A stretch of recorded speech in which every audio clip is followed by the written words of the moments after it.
মণি ঠাকুরকে প্রশ্ন করছেন, জগৎ কি মিথ্যা? ঠাকুর বলছেন, মিথ্যা কেন?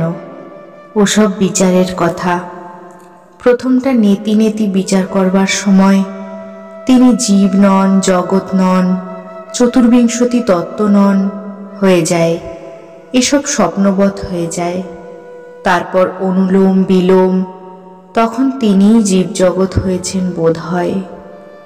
তুমি সিঁড়ি ধরে ধরে ছাদে উঠলে, কিন্তু যতক্ষণ ছাদ বোধ ততক্ষণ সিঁড়িও আছে।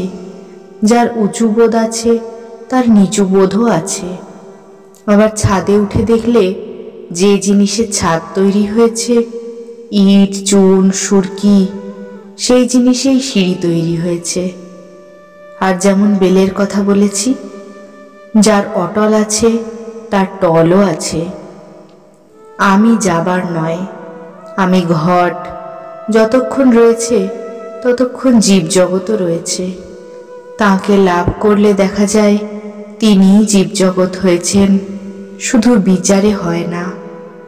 শিবের দুই অবস্থা, যখন সমাধিস্থ মহাযোগে বসে আছেন তখন আত্মারাম, আবার যখন সে অবস্থা থেকে নেমে আসেন একটু আমি থাকে, তখন রাম রাম করে নৃত্য করেন।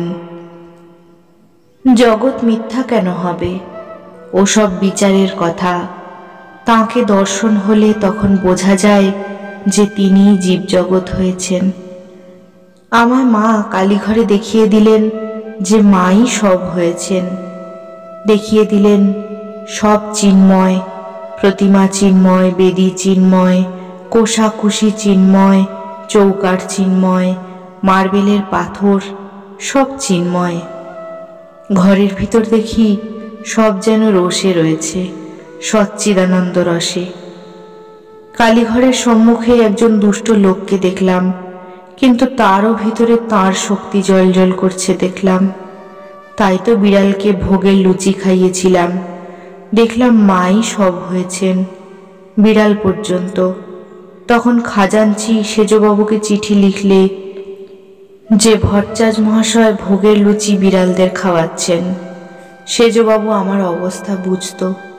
পত্রের উত্তরে লিখলে, উনি যা করেন তাতে কোনো কথা বলো না।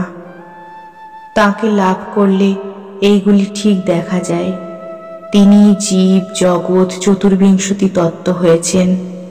তবে যদি তিনি আমি একেবারে মুছে দেন, তখন যে কি হয় মুখে বলা যায় না। রামপ্রসাদ যেমন বলেছেন, তখন তুমি ভালো কি আমি ভালো সে তুমিই বুঝবে। সেই অবস্থাও আমার এক একবার হয়।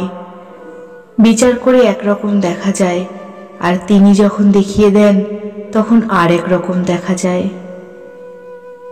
ঠাকুর মনের প্রতি আবার বলিতেছেন, কথাটা এই, সচ্চিদানন্দে প্রেম।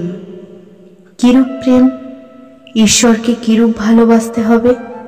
গৌরী বলতো, রামকে জানতে গেলে সীতার মতো হতে হয়, ভগবানকে জানতে ভগবতীর মতো হতে হয়।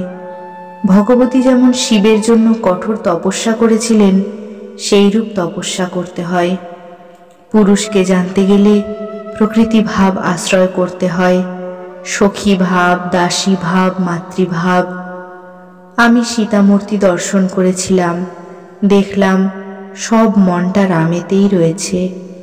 যোনি, হাত পা, বসন ভূষণ কিছুতেই দৃষ্টি নাই, যেন জীবনটা রামময়। রাম না থাকলে, রামকে না পেলে প্রাণে বাঁচবে না। মণি বলছেন, আজ্ঞা হ্যাঁ, যেন পাগলিনী। ঠাকুর বলছেন, উন্মাদিনী।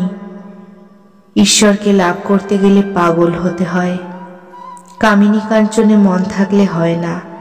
কামিনীর সঙ্গে রমণ, তাতে কি সুখ! ঈশ্বর দর্শন হলে রমণ সুখের কোটিগুণ আনন্দ হয়। গৌরী বলতো, মহাভাব হলে শরীরের সব ছিদ্র লোমকূপ পর্যন্ত মহাজনী হয়ে যায়। এক একটি ছিদ্রে আত্মার সহিত রমণ সুখ বোধ হয়। ঠাকুর আবার বলছেন, ব্যাকুল হয়ে তাকে ডাকতে হয়। গুরুর মুখে শুনে নিতে হয় কি করলে তাকে পাওয়া যায়। গুরু নিজে পূর্ণজ্ঞানী হলে তবে পথ দেখিয়ে দিতে পারে। পূর্ণজ্ঞান হলে বাসনা যায়। 5 বছরের বালকের স্বভাব হয়। দত্তাত্রেয় আর জড়ভরত এদের বালকের স্বভাব হয়েছিল। মণি বলছেন, আজ্ঞে এদের খবর আছে, আরও এদের মতো কত জ্ঞানী লোক হয়ে গেছে। ঠাকুর বলছেন, হ্যাঁ, জ্ঞানীর সব বাসনা যায়, যা থাকে তাতে কোনো হানি হয় না। পরশমণিকে ছুলে তরোয়ার সোনা হয়ে যায়, তখন আর সে তরোয়ারে হিংসার কাজ হয় না। সেইরূপ জ্ঞানীর কাম ক্রোধের কেবল ভঙ্গিটুকু থাকে, নামমাত্র, তাতে কোনো অনিষ্ট হয় না।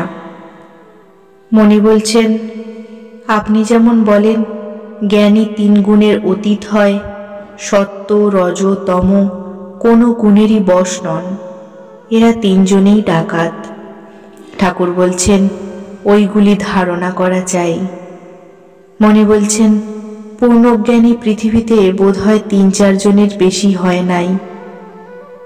ঠাকুর বলছেন, কেন? পশ্চিমের মঠে অনেক সাধু সন্ন্যাসী দেখা যায়। উনি বলছেন, আজ্ঞা, সেই সন্ন্যাসী আমিও হতে পারি। ঠাকুর এই কথায় কিয়ৎক্ষণ মণিকে এক দৃষ্টে দেখিতেছেন। তারপর মণির প্রতি বলিতেছেন, কি সব ছেড়ে? মণি বলছেন, মায়া না গেলে কি হবে?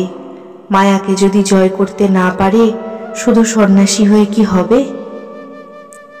সকলেই কিয়ৎক্ষণ চুপ করিয়া আছেন।